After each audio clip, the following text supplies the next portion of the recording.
bakunzi ba televiziyo yacu twongeye kubaha ikaze kandi turabashimiye ko mukomeza kudukurikirana cyane.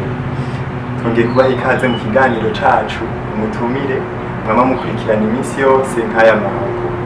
Nkuko musanzwe mubizi turabatumirira umutumire akaza kivuga, umuntu azwi yamenywe n'abantu benshi akatuyagira byinshi bijanye n'ubuzima bwiwe. Uyu munsi mushobora kuza gutangara cyane kandi mukanezerwa uwo twabatumiye. Ariko imbere yuko dutangura, reka ndabasomere umurongo umwe canke ibiri yo muri Bibiliya. Ni mu gice ca Luka igice ca 5 umurongo wa 27 n'uwa 28. Haravuga ngo Yesu ahamagara Lewi umutoza kori. Ivyo bishize arasohoka abona umutoza kori Lewi yicaye aho yatoreza ikibuguro. Aramubarira ati nkurikira. Asiga byose ava hasi aramukurikira. N'umurongo ndasubiyemo wo muri Matayo 5:27 na 28. Turabaha ikaze kandi Lewi ninde, Matayo ninde? Karibu. Amaraso yamenetse yankuyeho urubanza. Turongeye kubaha ikaze. Turabaramukije. Amahoro y'Imana bane namwe mumenyesha amakuru. Yego murakoze. Amahoro y'Imana bane namwe abane n'abariko baradukurikira bose. Amahoro y'Imana abe kuri iki gihugu c'u Burundi cane kiri. Yego murakoze cyane. Yatangaje turazi ukuntu mwambaye uko mumeze n'ivyo vyacu vya kera. Kwidondora abanywanyi bacu katubwira iyo mwaje muva. Nitwa Matayo Lewi, abavuka mu muryango w'abatoza kori. Nanje narabaye umutoza kori gushika afise imyaka 31. Niho Yesu yasanzanura ariko ndatoza ikori, arambwira ati nkurikira. Ndamukurikira acanyira imwe mu ntumwa ziwe zijya mu 12 nari ndimo ndiko ndidondora namwe mu ntumwa 12. Nkaba naranditse igitabo, hari igitabo nanditse kare nariko ndaraba muri Bibiliya ndiko ndatembera, nasanze baragishize muri Bibiliya mu isezerano rishasha nico gitangura. Bacitiriye izina ryanje citwa Matayo. Aho naje mva mwijuru, kandi ndamukanyo kuri ba Petero ba Yohana bose barabaramutsa cyane. Muri kumwe hariya nyene? Turi kumwe, nimwe gusa turindiriye. Murakoze cyane, ndumva bikomeye. Mugabo ndafise kandi kabazo. Mwari musanzwe mukora, umugabo aciye ngaho utari muzi akababwira ngo nkurikira, mwabyakiriye gute mu guheba akazi kanyu mugakurikira umuntu kumbure mutanazi? Byari byoroshe, novuga byarangoye guheba ivyanje cyane ko ibintu nasanze n'abavyeyi bakora kugira ndabihebe shobore kumukurikira. Ibyari byoroshe n'ukuri kugira mpebe ivyanje, kuko iyo ndabibandanya sinari gushobora kumukurikira. Muri make novuga ntibyari byoroshe kugira ndabihebe shobore kumukurikira. Aho nyene mvuze ko bitari byoroshe, niho kwibaza ati none umaze kumukurikira wasanze bimeze gute? Waricujije co wari witeze warakibonye, byagenze gute? Muri Yesu rero mumenyesha amakuru nasanze hari n'ibanga utaramukurikira udashobora kumenya. Muri Yesu nasanze maze kumukurikira, nasanze uheba kimwe kandi kibi ukaronka 9 kandi vyiza. Nasanze ari ubuzima kandi bw'ukuri. Murakoze cyane, numva tuza kuhamenyera byinshi, ariko numva tutokwisangiza ijambo. Turafise abanywanyi ku murongo, ndazi ko baturindiriye, ndazi ko muri ko muragundana, mwihangane bataza kuronka umurongo. Ariko reka twakire bakeyi, twakire ibibazo bishika nko kuri 4 hama tuce tubandanye kuko n'umwanya ni muto. Ego ego barambwiye ko ari uri ku murongo. Halo? Halo? Halo? Halo? Ego turabumva. Mwidondoro n'ikibazo canyu. Innovation. Namutse umutumire Innovation. Mundamukirize cyane. Mahoro. Ego arabaramutse. Karibu ku isi yacu Matayo. Ikibazo nayo Ikibazo cyanyu. bariza umutumire Turabumva. ati ko tuzi abatoza kori batarabwa neza mu muryango no mu kibano. Ati izindi ntumwa zamwakiriye gute? Izindi ntumwa za Yesu. Za Yesu zamwakiriye gute? Ntizamuravye nawe ko tuzi abatoza kori ari abantu b'indyarya cyane. Murakoze cyane ku kibazo cyanyu.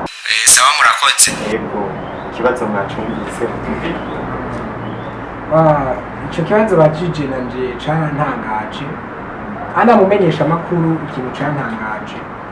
Ni ukubona abantu nkanje nivyo abatoza kori twarabwa ribi mu muryango. Mugabo na ba Petero na ba Yohana ntibari intungane.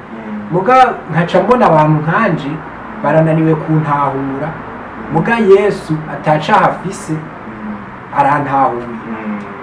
Vyanyeretse ko ata muntu numwe adashobora gutahura. Vyanyeretse ko afise ikigongwe kinini kirengeye ic'abantu.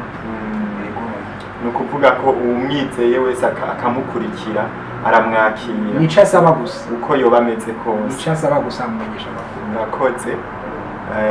Umuntu wa kabiri ku murongo arahari. Halo? Halo? Akazina ni Christian. urakomeye ga Christian. Ego ndakomeye cyane namwe murakomeye. Ego ni sawa. Akira ramutse umutumire. Ndamukirize cyane vraiment. Mahoro y'Imana bane nawe. Kaze kuri nosi yacu. Akabazo kayo. Nagira ndamubaze nti none ko Yesu yaguhamagaye ugaca upfa kugenda nyene none wari umuzi Yesu canke wagiye marimari nyene urakurikiye? Akabazo kanje karako. Murakoze cyane. Mugire umunsi mwiza. Asha namwe radio yanyu turayikurikirana cyane. Ego. Sawa. Ikibazo mwacumvise wari umuzi? Hari inkuru ziwe wari warumvise? Narakunda kumva aho yakoze ibitangaza. Namubona arenganye. Gusa ikintu ntarinzi cantangaje nuko narinzi ko sinarinzi ko yonyemera. Sinarinzi ko yonyemera. Muca musanga arabemeye. Ego. Yaradutangaje cane. Ni vyiza cane kabisa. Reka twakire umuntu agira gatatu. Halo? Halo?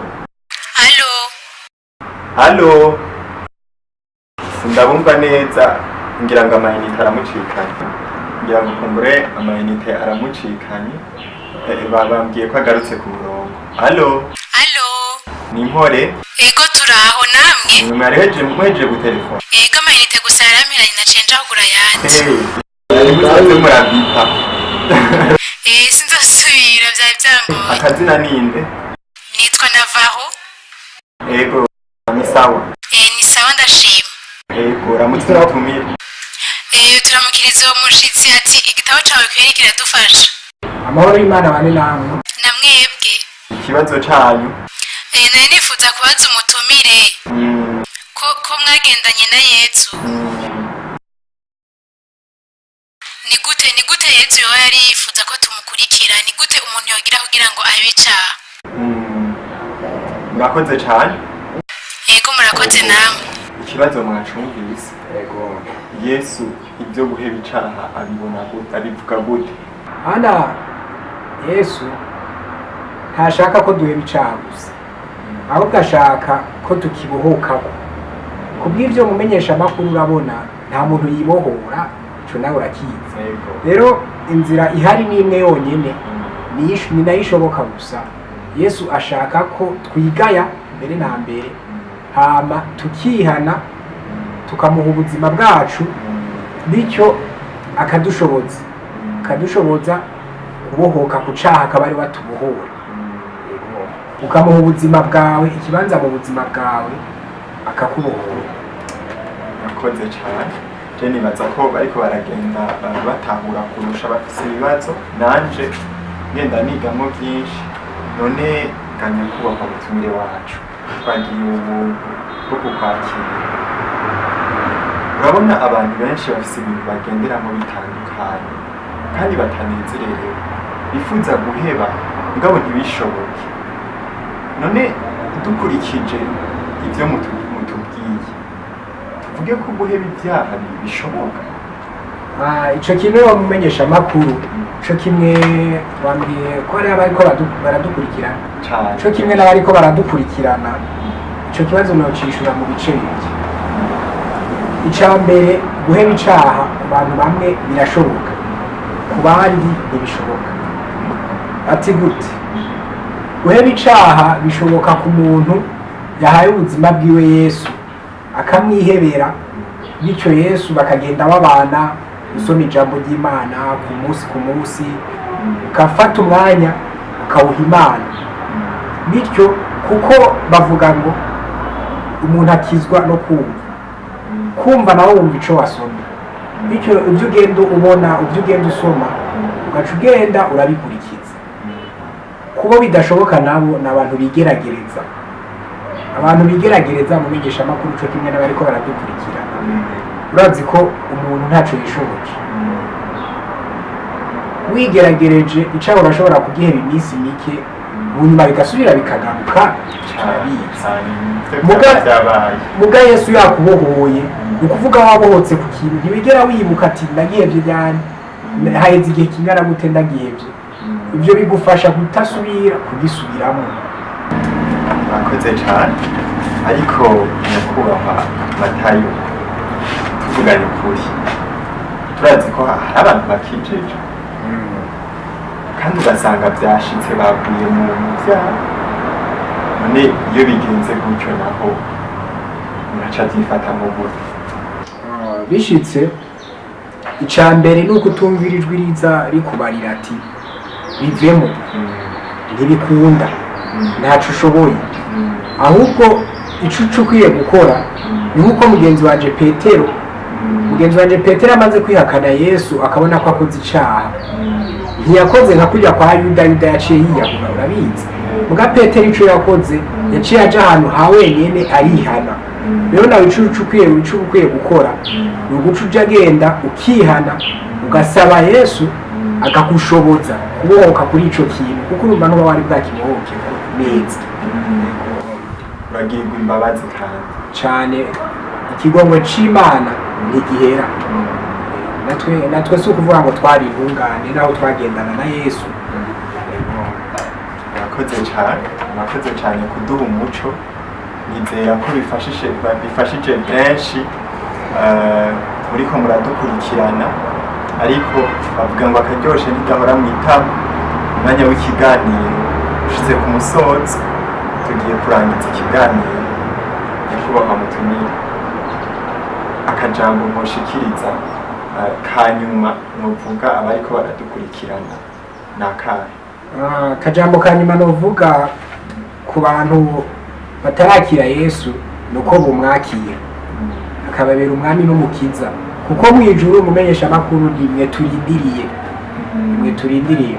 Ku bantu nabo bakijijwe no babwira mushikame, mubane n'Imana kandi ntimucike igufu. Murakoze cyane, turanezerewe kuba twabakiriye. Ego, naho muzokenera Petero azoza, mukeneye Yohani azoza, kandi naje musubiye kunkenera nzoza. Murakoze cyane, iyo ni inkuru nziza turonse. Banywanyi bacu, turanezerewe cyane kuba mwashoboye kudukurikirana. Nizera ko mwanezerewe cyane, kandi twabakoreye ako bita surprise. Twaronse umutumire wacu Matayo avuye mu ijuru, kuko mubizi ari mu ntumwa 12 zagendanye na Yesu. Twagiriye ubuntu, yatwigishije byinshi, yatubariye byinshi. Ibyo yavuze nahawe ko gufata ico wakuyemo ugafatira mu ingingo. Turakoze, tubahaye ikaze ku kiganiro gikurikira. Nkuko mubimenyere, twama twatumiye umutumire ari mu bantu bamenyekanye cyane. Turabahaye ikaze naho ubutaha. Turakoze. Singirica abantu bifuza kumba, ahubwo ndicima ishaka kumba cyo. yampinduje amaraso ye